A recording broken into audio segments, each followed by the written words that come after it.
Hello friends, let's continue with our series. For the lecture number 12, we will be learning about data visualization using Matplotlib and Seaborn. We will be making data less boring and more understandable using this. So why even bother with visualization? Honestly, the staring at rows of numbers isn't fun or helpful. Plot lets you see the story in your data, the trends, the spikes, the weird outliers, and the missing stuff. It is also a great tool for figuring out what features are actually worth using in your ML model or your machine learning model, right?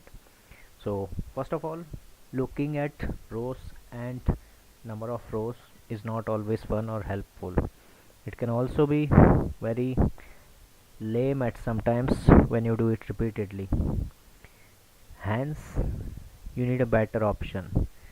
The plot helps you see the story in your data, the trends, the spikes, the weird outliers, and the missing stuff, all without having to look at rows of numbers.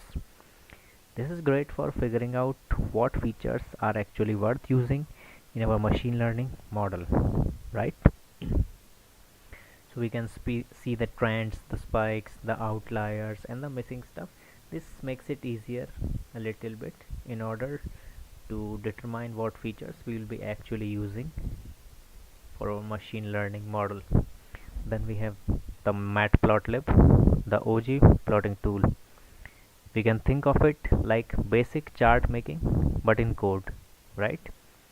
So it acts like a chart, and what we can do using this chart, we can use the plt.plot command to line graph. This is good to show the trends in the graph. We can use the plt.hist for the histogram.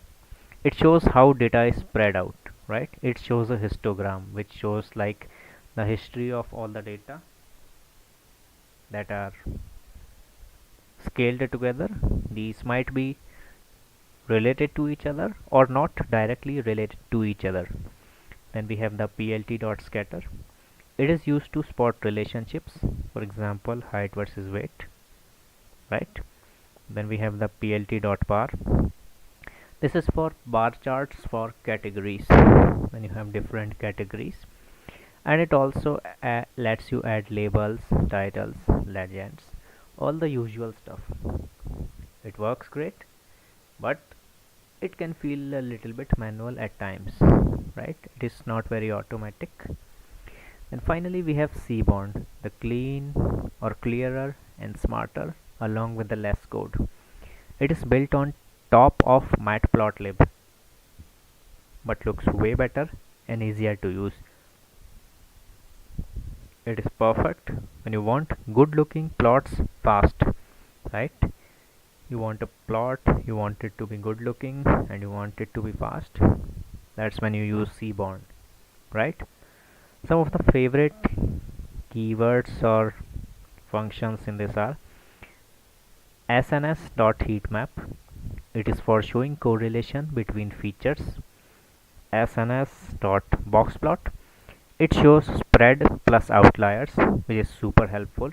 I already informed you about the outliers. Then we have the sns.pairplot. It uses the auto pairs of all columns and plots the relationships in our data. And then we have sns.countplot. It counts categories, example how many yes, no, or basically it counts the total number of categories that our data has, right? Finally, Seaborn plays super nicely with pandas. Just pass a data frame and you are set, right? Well, that was it for this video. Thank you for watching and I will see you in the next one.